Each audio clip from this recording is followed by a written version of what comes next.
Hey, you there, listener. It's Monday. It's morning. Hey, it's me. It's Macabre. We're the two guys in the alley that sell you scary stories. Welcome to Monday Morning Macabre. Kids want to buy some Macabre. You guys looking for some spooky stories? I got a jean jacket full of them, my dudes. Welcome to Monday Morning Macabre, the podcast where we talk about anything dark and spooky with Scones, who is over there. Hey, over here, it's me. And Darcy, who is right here talking in your ear holes right now. Welcome to another week, January 11th, 2021. Pretty exciting day. What do you think, guys? Overcast clouds. Take that right. Take your next right. You're going to miss it. Oh, okay. All right, let's make sure to use the blinker next time. I'm just going to direct you in your cars. 0.5 miles. Bear left. Yeah. Just a bear runs out of the woods. Turn right now. Black bear. Brown bear. Grizzly. Brown bear, what do you see? Oh, I see a scone bear talking to me. Hey, guys. All right, quick Monday Morning Macabre update for you guys. That I have to tell you guys a little story real quick. And now, incoming breaking news on the Monday Morning Macabre update. So, Christmas Zoom call, right? A classic 2020 tradition. So my brother, he listens to the podcast. Brother out there, you know who you are. You know what you've done. Brother man Bill. And he starts telling my parents, hey, mom and dad Darce, your son does this podcast. And starts telling them all about it. Getting them hyped up. Just really hyping them up. Just like, boy, gee, did they really talk about the BTK killer in a weird way. And I'm just like internally having a meltdown, baby. So a couple days go by after Christmas. All is good in the world. And I get a little textaroni from my mom that says, "Hi, honey, listen to your podcast." So I read those words and I was just like, fudge. As you can imagine, Sling and Dingers is pissed about the NDA we signed. Sling and Dingers, we signed NDAs up and down the East Coast to get this content, and no one else is supposed to know except for you, the listener. You. And it says, "Hey, honey, listen to your podcast." I'm sweating internally. Interesting is what she wrote, which is the mom and dad way of going, didn't like it, but you're my son. So, wrote interesting. And I'm just like, oh boy, because if there's one thing you don't want your parents listening to you talk about just like horrific murders, death, violence, and like then at the same time being like, you want to suck down chili dogs later, Scott? It's like, to be fair, I do. That's a good point. It's not a great look for anybody, especially if it's your own child. So fairly mortified. So at that point I'm like, oh boy, few more days go by, days of our lives, and I get a package in the mail. All right, and I open up the package, and there is a letter inside. It's from episode 2, letters. No, it's wow, what a twist. That we have your parents. Yeah. The letter reads, Dear Darce. Doesn't say Darce, but Dear Darce. I hope you find these books helpful with some ideas for Monday Morning Macabre. Anyway, I am so proud of you. I applaud you and Scones for creating this. Hey, shout out to me. Dad and I are signing up as Patreons. Yeah, and they're then gonna get that parenthetically 10. she writes, 666, very clever. Then goes on to say, probably won't listen to extra podcasts, but want to support you. You must be creating a lot of content. So I think Sling and Dingers have kidnapped my parents and wrote a note to make it sound like you're still alive, is my guess. We signed up for Patreon. It was great. Everyone else should do that. Where did you get your merchandise, ?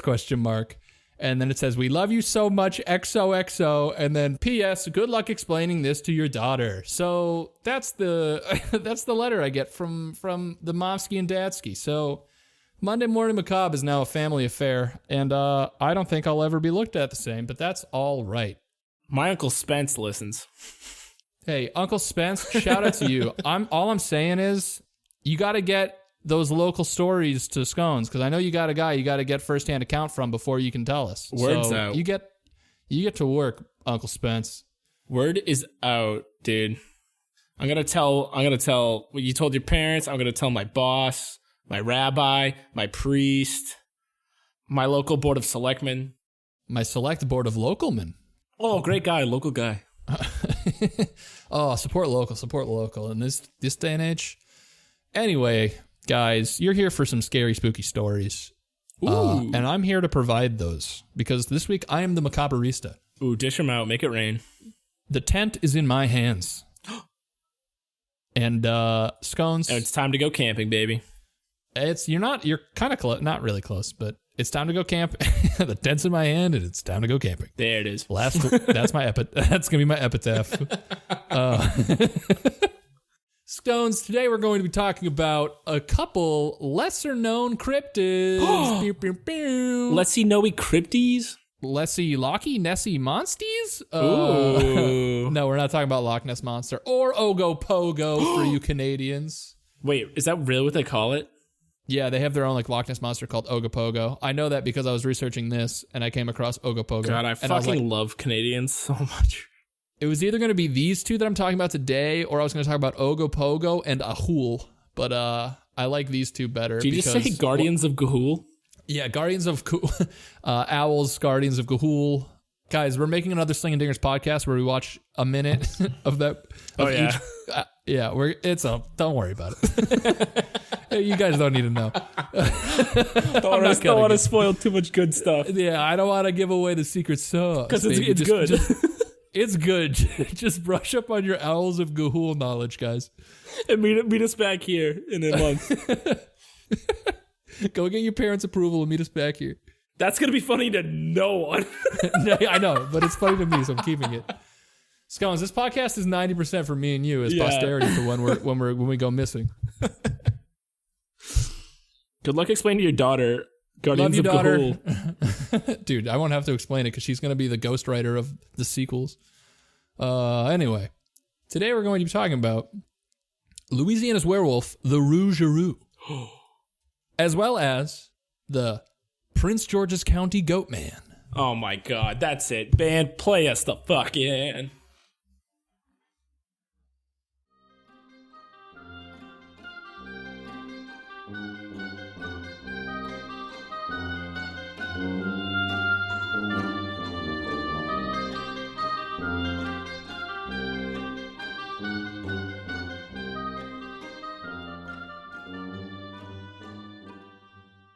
And let's get to it. Scones.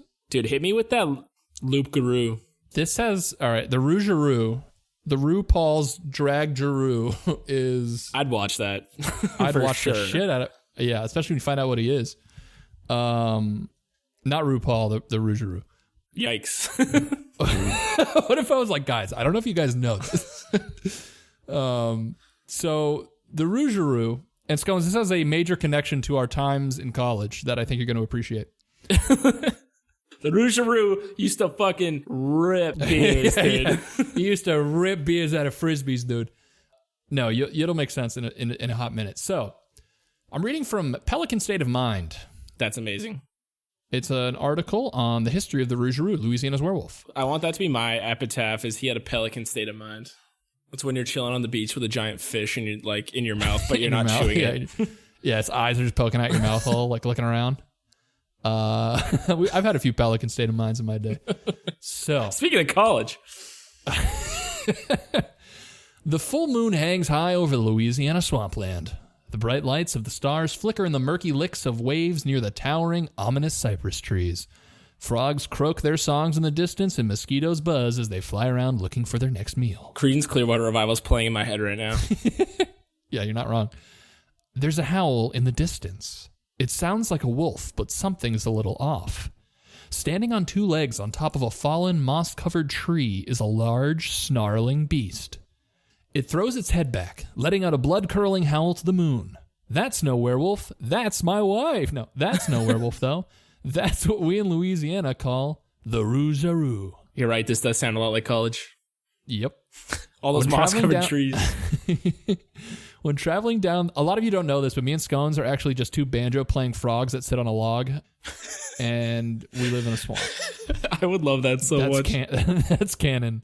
If I could major in that, I would have. When traveling down the interstate or the back roads in Louisiana, you'll see lots of beautiful scenery. Remnants of history freckle the map, whether it's old and potentially haunted buildings, abandoned theme parks, or even museums with some very strange collections. Back in the thick fog-covered swamplands is where you'll find the true beauty of Louisiana and perhaps even a monster or two, including the legendary beast called the Rougarou. The history of the Rougarou is centuries old and has many different origins, but the earliest mention of the infamous mythical Louisiana werewolf comes from medieval France. Now, Scones, I'm going to make the connection that I was referring to previously. Do it. Do you remember watching a movie in college entitled Wolf Cop? And if you remember us watching said film, do you remember the name of the main titular wolf cop? Oh, is it something LaRue? It's Loup-Garou. That's it. Yeah. I do remember that now. Yeah, Wolf Cop's amazing. I recommend it to anyone. Cop. Highly recommend it. It's one of those movies that's bad, but in a good way, because we at Monday Morning Macabre have definitely tried to watch movies that are bad in a not good way. And yeah, it knows what it is, and it does its job. But the main character is a werewolf named Loup-Garou, which is greatly inspired, obviously, by the Rougarou. Fun fact. And those are the good old days. I love Louisiana so much. But yeah, that is amazing. The good old days. Medieval France and the legend of the Loup-Garou. Back in the day... let me rephrase that. Medieval France and the legend of the Loup-Garou. Back in the day of armor, swords, and jousting, there was a lot more to fear than the plague and witches. Beasts called Loup-Garous, which means werewolf in French, were also infamous throughout the country. Back in the 16th century, they'd regularly blame various crimes on Loup-Garous. Apparently that was a thing they did back then. Did your house get ransacked during the night? Loup-Garou. Did a child disappear from the village without a trace? Definitely a Loup-Garou. I like this author a lot. Definitely. Shout out Frank Kerner. Shout out to Frank Kerner for this article. Forget to pay your taxes? Loup-Garou. Loup-Garou. Personally, I never heard about something terrible and say, yep, that's definitely the work of a werewolf. Case closed. This was one interesting problem that I had to deal with centuries ago. Makes the morning commute not seem so bad, right?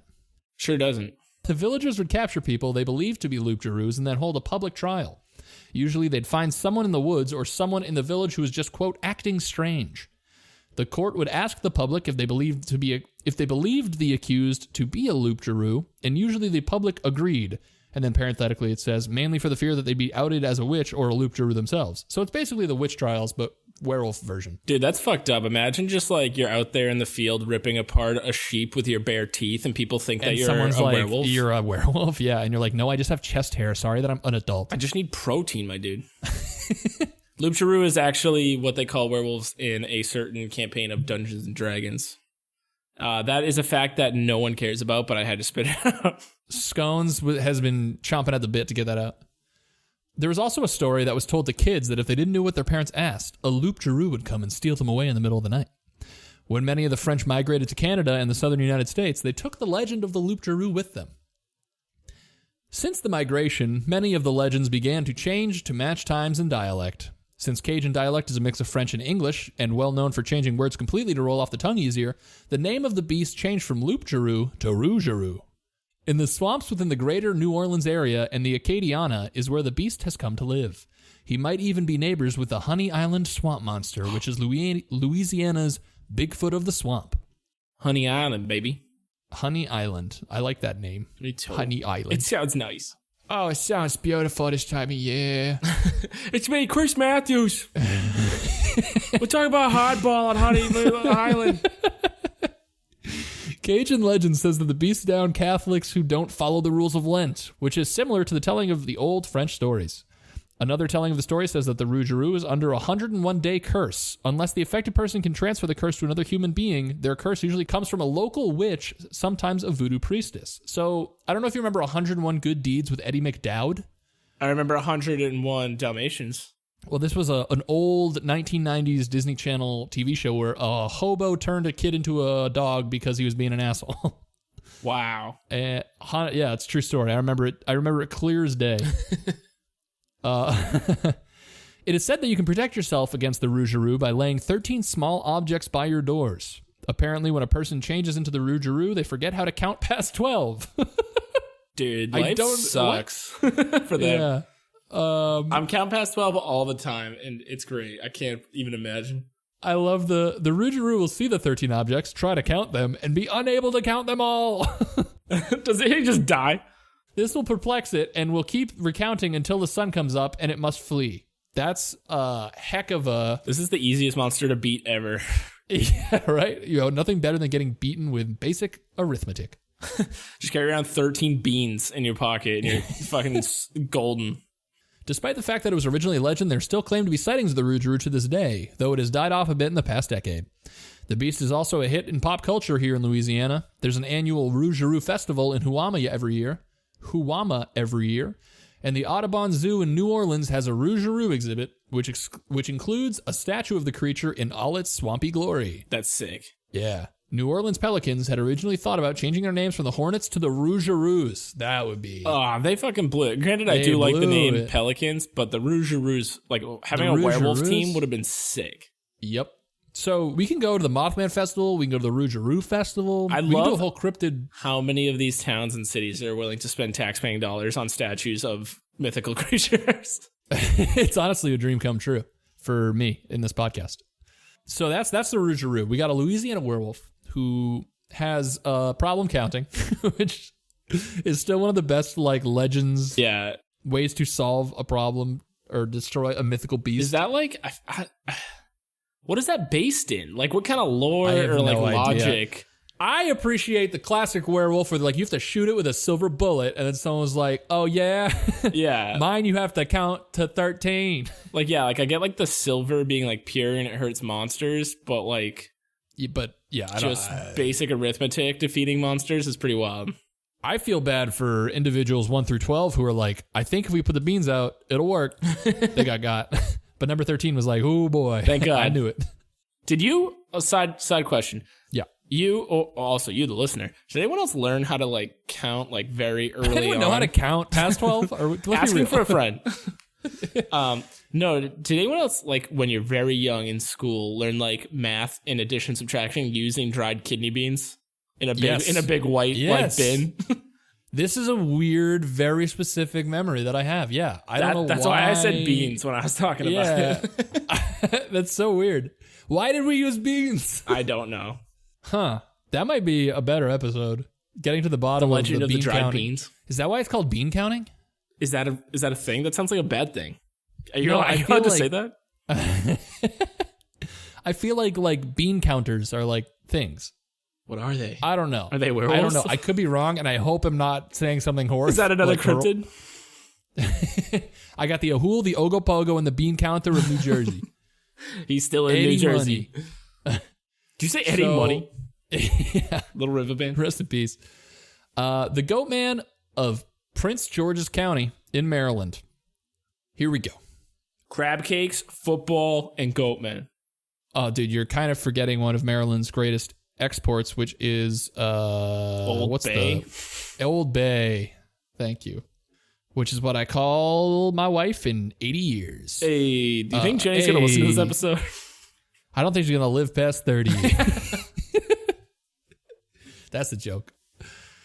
Jenny, you have to live past 30 now, or else I'm gonna look real sus. Yeah, I was gonna say you're fucking public enemy number 1. Oh no, I'm joking. This is a joke. It's parody. This is for humor. Okay. There are so many variations in the story of the Prince George's County Goatman that it's nearly impossible to keep them straight. For some, he is but a lonely, angry goat herder who went berserk after finding his beloved goats dead to teens' tamperings. That's pretty much my life after I got out of college and got my first apartment. To others, he is in the same family as Bigfoot, a mythical beast that roams the earth. In perhaps the most bizarre telling of them all, the Goatman is the result of a ghastly experiment at the Beltsville Research Agricultural Center. Yes. The USDA facility has actually been forced to deny that one publicly. I love when myths or something bring in like the U.S. government experiments or like a corporation and cover-ups in the labs in the woods. God, it gets me going. God, it's great. If I'm ever writing a fiction podcast, it's gonna be something like that. 100%. It's got. I'm telling you right now. It's gotta be fresh. The Goatman terrorizes lovers, chases teens, and decapitates dogs. Wow, that last one, it really hates dogs. It's kind of annoying to the other two groups you said, but man. I think the idea is that because dogs tend to eat goats, maybe he has like a special hatred for them. I don't know. He's like just wolves. like, ooh, I'm gonna get you teens. I'm gonna get you couples. Is that a fucking dog? Somebody see a Pomeranian down this way? Just goes. Just a goat on two legs with an axe in his hand. Hey, you guys see it? I was made at the USDA. USDA told me a golden doodle was headed this way. So he's made reported appearances all across the region. He has inspired fear and fascination for decades, but according to historian author... What? Wait, no, the author... Okay, the guy who wrote this article... If you tell me his name's Loup-Garou, I'm going to lose my mind. No, he made a typo. He says, it should say, but according to historian and author Mark Opasnik, but what it says is, but according to historian, author, and Mark Opasnik. 3 guys. Yeah, he put the and on the wrong spot, so it sounds like there's 3 different individuals. Yeah, it's like... And Mark, it's Opsasnik. The foremost expert on the Maryland legend, there is a canonical Goatman's origin story, and it begins on Fletchertown Road in Bowie. The first media mention of the Goatman came in October 27th, 1971, in the Bowie-based Prince George's County News. In the article, so this is like a thing that has been published, like this is archived. That's amazing. Writer Karen Hostler took a deep dive into the University of Maryland folklore archives. She mentions the Goatman along with the ghost in something called the Boa Man that also haunts the woods around Fletchertown Road. Baba Bowie. Baba Booey indeed. 2 weeks later, Hosler wrote another newspaper article with the headline, Residents Fear Goatman Lives, Dog Found Decapitated in Old Bowie. The article described the search of a family, the Edwards, for their missing puppy named Ginger. Days later, Ginger was found near Fletchertown Road, dead and headless. Bum, bum, bum. The article connected the deceased dog with the Goatman, saying that a group of teenage girls, including the Edwards' 16-year-old daughter April, had heard strange noises and seen a large creature on the night the dog had disappeared. It also reported that sightings of a, quote, animal-like creature that walks on its hind legs were increasing along Fletchertown Road. On November 30th, the Goatman got its first introduction to a larger audience thanks to the Washington Post. We legit now, boys. And Goyles. A legendary figure haunts remote Prince George's woods. Dude, the Washington Post was wilding out in the 70s. It's like... Yeah, the 70s, they were just doing peyote and talking about Goatman. Front page, Watergate. Second page, Goatman ripping off dog heads. Honestly, they need to get their priorities straight on that one. Honestly, get me a subscription. Honestly, let me read an article without having to click through all these ads, baby.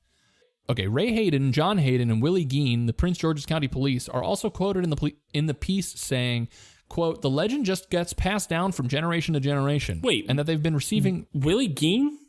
Willie, yeah, Bill Gein. What am I... Isn't he... Oh, no. You're thinking of Ed Gein. Okay. I was like, man, this story's just... If Ed Gein was involved, it was like, yo, there's definitely a Goatman, not me. I was like, Washington Post had to have been all over this. It's wild. Okay, sorry. Keep going. They say that the legend just gets passed on from generation to generation and that they've been receiving more recent calls about Goatman sightings. Obsasnik grew up mere miles from Bowie in Greenbelt and remembers very clearly the first time he heard the Goatman legend. He was in 7th grade in the backseat of his friend's older brother's car. He says, we would get rides, then we would act up in the back seat. They would tell us to shut the hell up or they'll dump us on Fletchertown Road and the Goatman will get us. He became enamored with the story. While attending Roosevelt High School, Obsasnik and his friends would go Goatman hunting, which is just a really cool excuse to smoke weed, I assume. Yeah, me and my dad used to go goat hunting every Labor Day weekend. Sorry, kids. Daddy got to go Goatman hunting with the boys.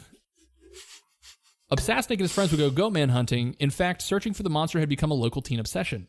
Obsasnik describes Goatman parties on Fletchertown Road that sound like something out of Dazed and Confused. So I wasn't wrong. I nailed it.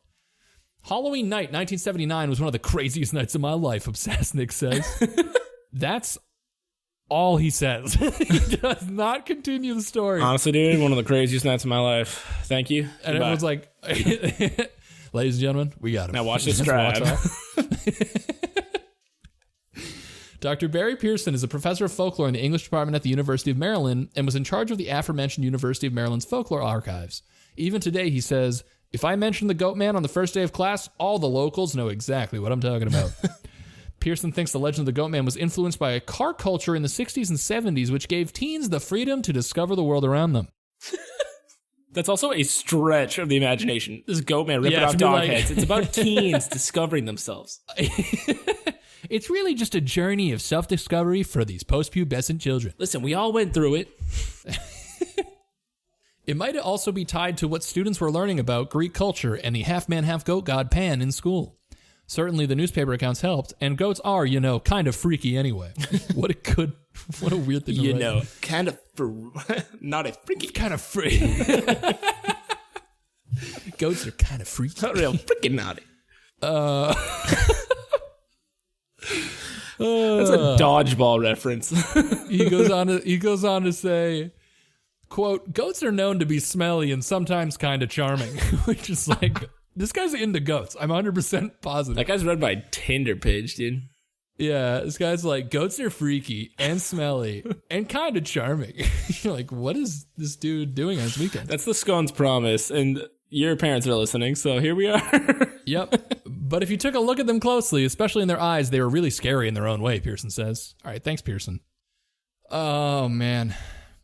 John Hayden told Upsasnik he and the others had seen an animal that night before. It was about 6 feet tall, walked on 2 feet, and was hairy. Hayden, that's a human being, my dude. Hayden also noted that it made a, quote, high-pitched sound like a squeal. Upsasnik was also able to speak with April Edwards, Ginger's owner, which was the puppy, remember? People came here and called it folklore, and the papers made us out to be ignorant hillbillies who didn't know any better, Edwards says. But what I saw was real, and I know I'm not crazy. Whatever it was, I believe it killed my dog. And was very charming. Wait, what? I wish he said that. He didn't say the charming part. Okay. I added that. Well, this dude's fucked. Mark Upsasnik doesn't believe the Goatman exists. April Edwards apparently does. Mark Upsasnik says, nah. He says, I can't believe in something until I see it with my own eyes. Mark, I think you're going to be on the wrong side of history here, dude. He feels bad saying that because he genuinely believes the people he's talked to saw something. He says, I mean, anything is possible in this world. Maybe there is a half-man, half-animal creature out there. And that's the end of the Washingtonian.com article, The Goatman, that still haunts Prince George's County.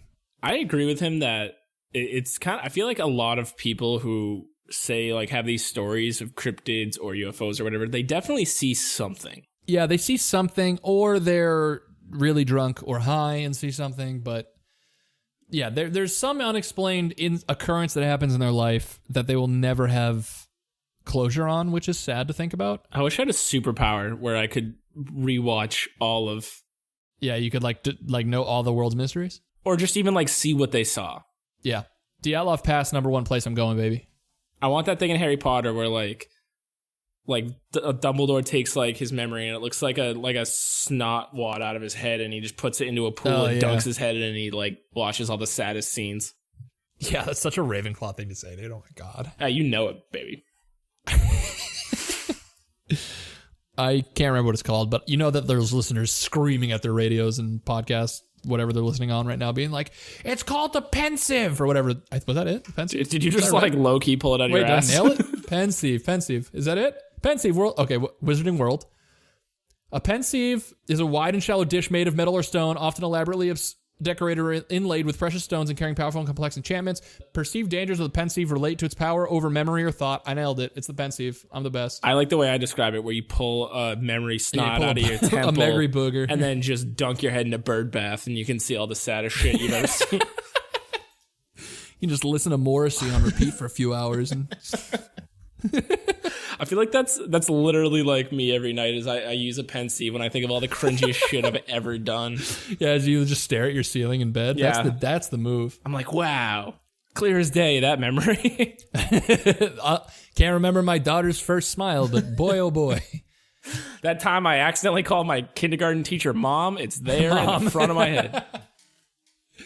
Yeah, that's That's maybe the most macabre subject we've talked about today. Scones' memories. But those are the 2 cryptids for your Monday, guys. I like it. Crypt daddies, I've never really heard of. If you're, some crypt daddies, some crypt mommies out there looking for some crypt babies, and we're bringing them to you. So I hope you guys enjoyed. Patreon members, non-Patreon members, everybody supporting the show, we appreciate it. Make sure to spread the good word of the macabre. Make sure to tell your friends. Go knock on some doors virtually because it's COVID. And follow us on our socials, Macabre Pod on Twitter, Monday Morning Macabre on Instagram, and MondayMorningMacabre.com for links to our merch, Patreon, episodes, my social security numbers hidden in the source code. Go find it. Good luck. Good luck. I have obfuscated it. Dude, we should bury treasure and lay out. I was gonna say we should do like a real treasure. not augmented reality, but like that would be kind of sick if we like hid some treasure somewhere and then put a map out. Dude, Patreon listeners, keep an eye out. That's not by any stretch of the imagination a promise. No, it isn't. Guys, thank you for tuning in. Catch us next time where Scones tells us about his deepest, saddest memories. And as always, keep up with Guardians of Gahul. And have a good Monday. Have a good Monday. Bye.